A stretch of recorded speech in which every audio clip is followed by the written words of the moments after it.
Basara triple ఐటీలో ఆత్మహత్య చేసుకున్న విద్యార్థిని స్వాతి కుటుంబానికి వెంటనే న్యాయం చేయాలని జగిత్యాల జిల్లా మెట్పల్లి పట్టణంలోని పాత బస్టాండ్ శాస్త్రి విగ్రహం వద్ద ఏబీవీపీ ఆధ్వర్యంలో నిరసన చేపట్టారు.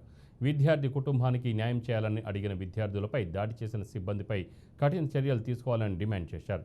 త్రిపుల్ ఐటీలో ఉరివేసుకున్న విద్యార్థిని కుటుంబానికి న్యాయం చేసే పూర్తి బాధ్యత ప్రభుత్వందేనని, లేదంటే పెద్ద ఎత్తున ఉద్యమం చేపడతామని హెచ్చరించారు.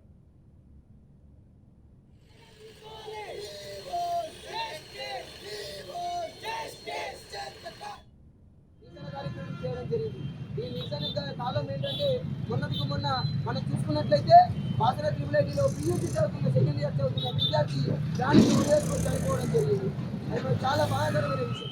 అలాగే ఆ విషయం తెలుసుకున్న విద్యార్థి పరిషత్ నాయకులు న్యాయం కోసం అని వెళ్తే ఆ విద్యార్థి పరిషత్ నాయకుల పైన కూడా విచ్చలవిడిగా ఏదైతే బీసీ ఉన్నాడో, ఏదైతే ఆ ట్రిపుల్ ఐటీ ఉన్నారో, ఏదైతే triple IT university security guards ఉన్నారో వాళ్ళు విచక్షణ రహితంగా కఠినమైన చర్యలు తీసుకోవాలని నేను డిమాండ్ చేస్తా ఉన్నాను.